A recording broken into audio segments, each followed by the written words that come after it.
நண்பர்களே வணக்கம். இது கவர்மெண்ட்டோடைய சமூக நீதி மேம்பாட்டுத்துறை அமைச்சகம் மற்றும் திறனாளிகள் மேம்பாட்டுத்துறை. இது என்னன்னு தமிழாக்கம் நீங்கள் பார்த்துங்க. இதோடைய மற்ற விவரங்கள்லாம் இதோடைய வெப்சைட்டுக்குள்ளே போய் பார்த்துக்கலாம். உள்ள வெப்சைட் இருக்குது, ஸ்க்ரீன்ஷாட் எடுத்து போட்டு பார்த்துங்க. ப்ளோ பண்ணி மின்னஞ்சல் வழியாக பண்ணிக்கலான் இருக்காங்க. இதுக்கு gmail.com ஒன்று கொடுத்துருக்காங்க தனியாக. அதில் நீங்கள் என்ன ஆவணங்கள் எதுனா இருந்தால் அதில் அனுப்பிக்கலாம்.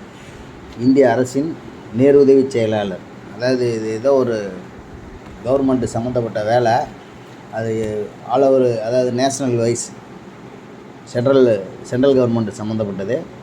நீங்கள் இதை பார்த்தீங்கன்னா உங்களுக்கு இது சம்மந்தப்பட்டவங்களுக்கு தெரியும், வேலைவாய்ப்பு படிச்சிருக்கிறவங்களுக்கு தெரியும். தமிழில் வந்திருக்கிறனால இதை போடுறோம். அயோத்தியா பவன், அதாவது டெல்லியில் உள்ள விளம்பரத்தை இங்கே தமிழாக்கம் பண்ணி போடுற அளவுக்கு உள்ள வேலைன்னா முறைப்படி உள்ள வேலையை பார்க்குறாங்க. நீங்கள் முயற்சி பண்ணி உங்களுக்கு கிடைக்காம போக வாய்ப்பு இல்லை. உங்களுக்கு அதுக்கான தகுதி இருந்தால் கிடைக்கும். நன்றி, வணக்கம்.